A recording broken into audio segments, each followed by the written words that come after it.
Howdy, people. That was awesome.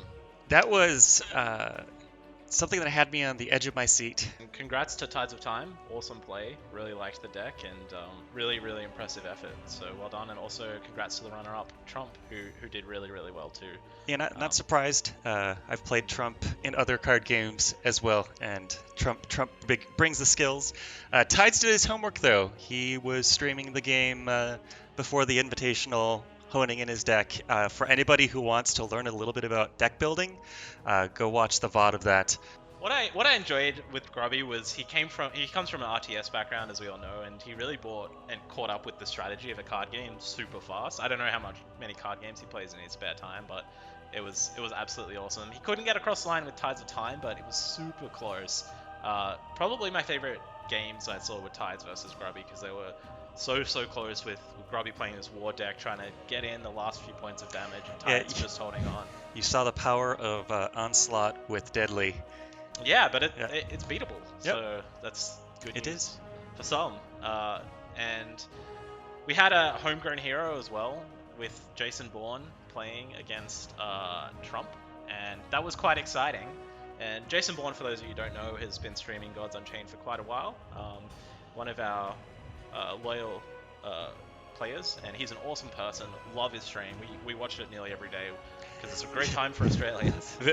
Version 19 was something we really needed to get out for Jason. I know he was having some streaming perf issues, so really glad to see that working out, not just for the streamers but players as well. Yeah, so he brought a late game Magic control deck, and he queued up into Trump, who was using a counter control deck with Deception, so it was quite unfortunate for Jason Bourne. And he nearly got there, but he just fell a little bit short, but really awesome effort. And of course, well done to Trump for getting into the final with his Deception anti-control deck. It was very fun. He lost to Tides when he was playing an aggro deck, and then he was like, alright, for the finals and semi-finals, I'm going to build an anti-control deck. And it paid off to an extent, but didn't get over the line in the final. This was actually one of my favorite plays we're seeing here, where he plays anti-magic expert to take the avatar of magic to kill the magic god. So flavor win right there. Awesome play. We've got some footage of the final as well, and I think this was actually when you discovered the flip. Maybe it was a game before, but yeah, it was awesome. And I agree, it was amazing how Tides of Time was able to get to 9 mana most games, and I kind of was looking at Tides deck like, well, this is really greedy. He has a lot of really expensive things, because we have a very aggressive meta, and Tides, being the amazing player that he is, was just like, I don't care what your meta is, I'm going to bring an awesome deck. And yeah, I had tried that some weeks back with a sort of unlocking gems death deck, and it didn't turn out as well for me as it turned out for Tides. So. you were very good at card games. Tides of Time is amazing at card games, but so one thing to mention, the winning deck, Tides of Time winning deck, one of our features of the marketplace that won't be out when we launch the marketplace, but will be out later, will be the ability to buy whole decks, and we will be selling Tides of Time's deck on the marketplace for you to buy, and hopefully we'll be able to get some signed Tides of Time's cards on there as well, which would be awesome. So if you want to play that deck, you would just be able to buy it, which would be very, very, very cool. Yeah, just a little bit different. And Marketplace is not far away at this point. Let's see. Do we want to leak it? Yeah, it's Monday, October 28th, and on the 29th of October, and this is where, being from Australia, we get to take advantage of the fact that the 29th takes a lot of time to happen throughout the globe as a whole, but sometime on the 29th, we're looking to launch the Marketplace. We've been testing that internally, and it's close. I think we can maybe give a sneak peek of the marketplace, but first I'd like to show the pre-sale and how we're doing on that. It is getting very close to totally selling out. Most of the legendary chests are gone, but still some left. But yeah, 97%. That's all I see is that's a 3% shield between me and whatever crossplay whatever cosplay the community decides. I got 3%. Are you confident that it's going to get to 100%? What do you I want? mean, do you want a cosplay? I love cosplaying, so it'll be fun. Though some of the things that have been suggested, I'm not quite as keen on, but yeah, it'll be fun. And as I tweeted out this morning, I have resolved myself to the fact that I will be playing something. So we'll see what that is. So let's reveal some of the marketplace. Oh gosh, we're doing that. We're doing it live. Dun. Awesome. So on this screen, you'll see some promotions that will be running, which will be pretty cool. This is an individual card screen, so you can see lots of stats around cards and like cheapest and all that sort of thing. I actually haven't touched the marketplace too much. I'm busy buffing and nerfing. Oh, look at me! I'm balancing cards. Yeah, I just want to annoy some people in chat. I'm buffing and nerfing your favorite cards. Yeah. Awesome. So maybe, yeah. Have you played around with the marketplace much? Yeah. So I got to watch a demo of it this afternoon, and a big part of it is everybody will have their own store essentially, where they can choose what they want to put up onto the marketplace, and then everybody else is going to be searching through the marketplace to find the cards they want and buy them. So it will be in its first iteration, but it gets the job done.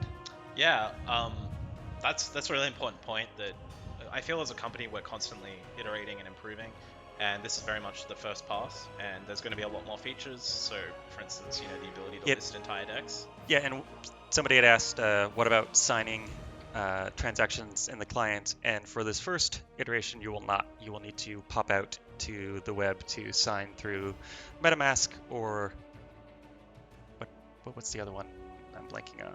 Portis, yeah. There's more. Is this going to make the GU sites kind of antiquated? So I don't think so. I mean, at the end of the day, you can choose to use our marketplace. You can choose to use another marketplace. I mean, that's part of the deal of this. You don't have to go through our marketplace.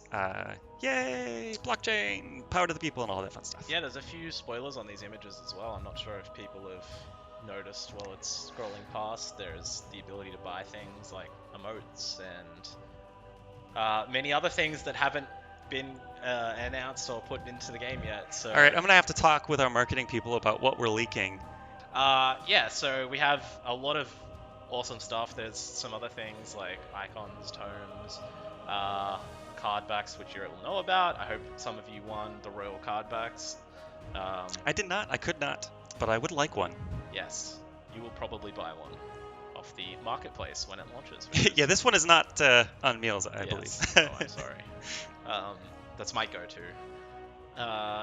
Awesome. So we have a few different features that will interact with the marketplace too in the future, such as the streamer platform and signing cards, which were backed by our Genesis voting options. And the ability to sign cards, I think, is something that most of the community have seen. But if you haven't, so it's a really cool effect for content creators to write their signature onto a card, and then when they play it, there'll be an animation that looks awesome. And you'll be able to filter and search by that, and yeah, it's going to be really cool when that launches, which will be a bit after the marketplace, I believe. So tournament prize pool, $559,711. That has all come from that 10% of pack sales that has gone into the prize pool. It's still going to be a little bit before we release full details on the event. You can still purchase tickets, and I guess I would say we have purchased tickets of our own to make sure that we can run a merit-based mini entry tournament into the tournament itself. Yeah, so this was something that we had some famous poker players asking about Gods Unchained, and one of the things they brought up was the idea of like you have to buy a ticket to enter is putting them off, and we brought up that hey, we have actually set aside and bought tickets ourselves that we'll be using to run sort of open qualifiers for anyone who doesn't wish to buy a ticket. So they'll be able to go through an open qualifier to earn a ticket to get into the next stage. What the next stage is, we're not ready to announce yet, but as Gods Unchained says in chat, we'll publish a Q&A blog in the very near future. Yes, good catch, Gods Unchained, whoever you are, mystery person. And the tournament will obviously be likely coming in 2020. It's not going to happen before 2020. I sometimes I forget the date. I'm like 2020. That sounds really far away, but really it's like a couple of months. So for the Genesis set, when it says a card is 104K, it means that it's 104K currently available. The presale isn't quite done, so that can continue to grow. But post Genesis lock, there isn't a plan to reprint the Genesis cards. They're sort of going to be their own unique selves, and as a game developer, I can say future Chris is going to be like, that creates some challenges for us, but luckily that won't be my problem. That will be Petrify's problem in the balance team, as we will likely need to have cards that fill similar roles within card sets moving forward, but there is no plan to directly reprint Genesis. News about the upcoming set in the not too distant future. Is the game playable right now, or when does it release? It is available right now. You can download it from godsunchained.com. And I don't know, in modern gaming, release is such a dirty, naughty word. I will say that we are doing our final planned wipe of the core cards on the 29th. We will also be resetting all levels, and we are going to be updating what you get at each level. It's better than it was before. So basically what happens with fusing is there will be a step from your plain core cards that will fuse onto the blockchain, including some additional elements to be announced in the not too distant future. Beyond that, going from meteorite up to shadow is essentially elevating the quality of the card, and you can fuse something all the way up to diamond. So when something says it's 1 of 4,000, that number can change, in that if it's a meteorite card, those will in theory disappear from the system, and the higher quality cards will get additions in, but we'll have to see how it actually sorts out.